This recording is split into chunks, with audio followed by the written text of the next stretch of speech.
everyone. Today I am going to discuss about the medical surgical nursing 2 for the GNM second years, and in this we are going to discuss about the unit 9, that is nursing management of patient with the musculoskeletal disorders. So in the last class we have seen about the rheumatoid arthritis. So part 1 we have completed, it is a part 2 about the rheumatoid arthritis. So in the part 1 up to clinical manifestation we have discussed, and now we are going to discuss about the part 2 about the rheumatoid arthritis, that is diagnostic evaluation for the rheumatoid arthritis. So what are the diagnostic findings can be used to diagnose the rheumatoid arthritis? Now we will see. So in the first one is rheumatoid factor. So the rheumatoid factor can be used to diagnose the rheumatoid arthritis. So it is the rheumatoid factor. The rheumatoid factor can be used to diagnose the rheumatoid arthritis. Next one is cyclic citrullinated peptide antibody. So cyclic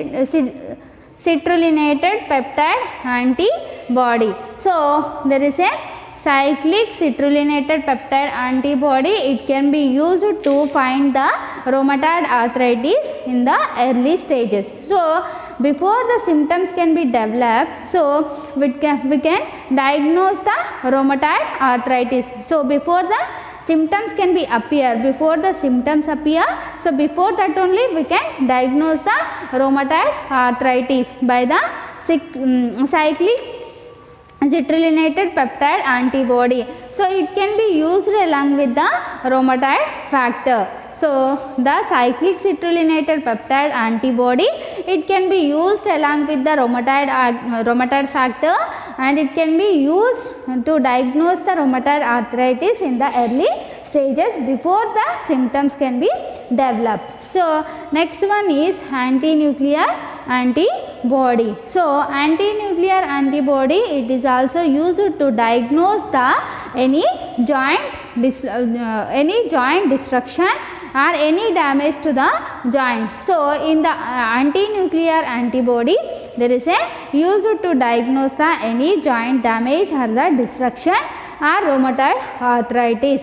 And next one is ESR. So erythrosedimentation rate can be increased in the rheumatoid arthritis. So if the patient having rheumatoid arthritis, the ESR, erythrosedimentation rate, can be increased. So in the normal ESR level is in the females there is a 22 mm per hour, so millimeters per hour. In the males 29 mm per hour. So there is a normal ESR count, there is a 29 mm per hour in females, and the males there is a 22 mm per hour.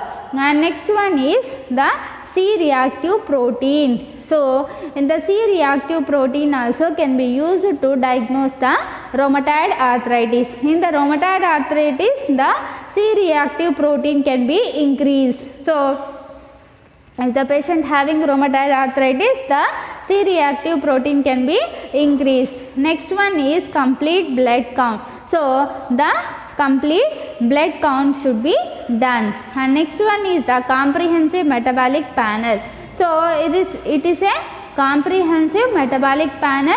This is a group of tests. So the comprehensive metabolic panel, it is a group of tests. All the tests can be involved in the comprehensive metabolic panel, and this test can be used to help to evaluate and monitor kidney liver function. So this test can be used to diagnose the any kidney problem or the liver problem. So what the kidney function and liver function can be evaluated by this comprehensive metabolic panel. And next one is synovial fluid analysis. So in the synovial fluid analysis, so if the patient having rheumatoid arthritis, the synovial fluid can be in a excess amount can be released. So in the normal patient, the synovial fluid can be transparent like water. So it is become transparent in normal patient, and if the patient having rheumatoid arthritis, the synovial fluid can be thick and it is become cloudy and milky, and it is a become yellowish color. So the synovial fluid can be changed the color in the rheumatoid arthritis. If the normal patient, the synovial fluid become transparent color, or otherwise if the patient having rheumatoid arthritis, it is a become milky or cloudy and the yellowish color. And next one is X-ray. X-ray, it can be used to diagnose the rheumatoid arthritis. And next one is joint ultrasound and MRI.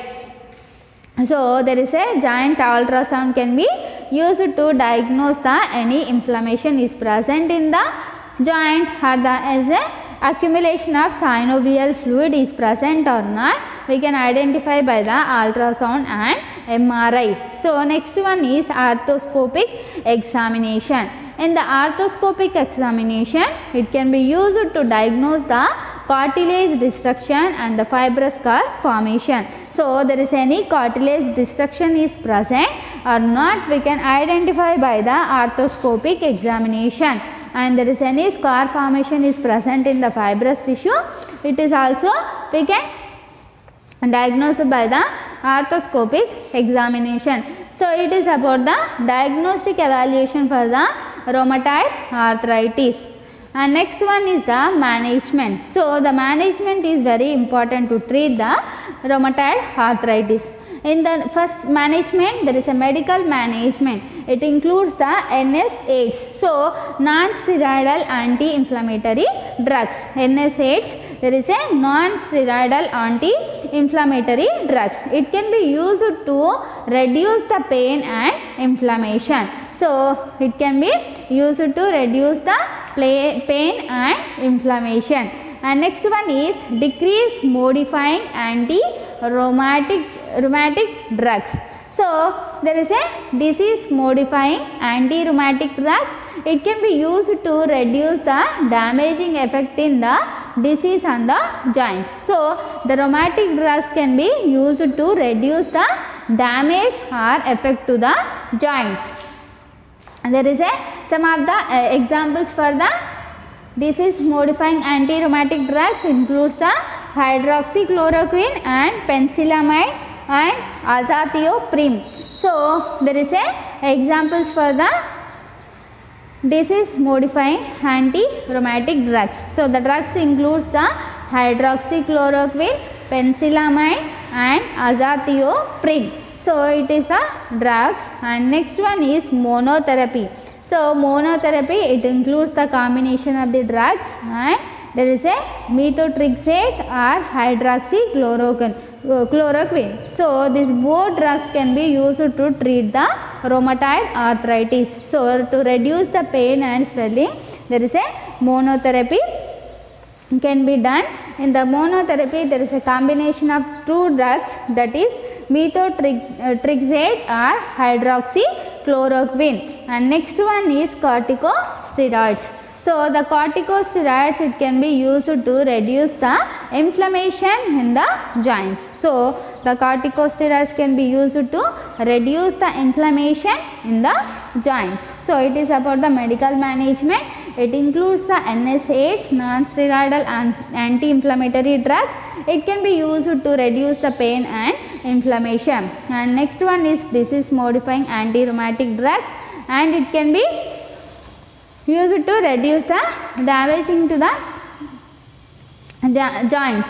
And next monotherapy and corticosteroids. Next one is nursing management. So nursing management includes the heat and cold application for 15 to 20 minutes. So there is a heat application and the cold application for 15 to 20 minutes every 3 to 4 times in a day. So in a per day, 3 to 4 times we can apply the cold and hot application for 15 to 20 minutes. So 15 to 20 minutes we can apply the heat and cold application, and every 3 to 4 times in a day. And next one is administer administration of pharmacological agents. So the nurse has to be advised to the patient how the medication should be used. So at what time the medication should be taken and how it should be taken, the nurse has to be everything explained to the patient. So the nurse has to be explain everything to the patient about the pharmacological agents. Pharmacological agents nothing but how there is a medication has to be taken by the patient, the nurse has to be explained to the patient. And next one is encourage warm bath or shower in the morning. So the rheumatoid arthritis patient will have the stiffness in the morning. So because of this, the nurse has to be advise the patient or encourage the patient for the warm bath and shower in the morning. So warm bath, otherwise shower in the morning. The nurse has to be educate the patient about the warm bath and shower in the morning. It can be relieve the morning stiffness or pain. So the patient will have the severe stiffness in the morning. So it can reduce it by the taking warm bath or shower in the morning. Next one is perform exercises. So the nurse has to be educate the patient about the exercises. So we can improve the mobility of the joint and we can reduce the stiffness of the joint by the exercises. So there is a little movement can be occur in the joint and it can be relieve the stiffness and the pain.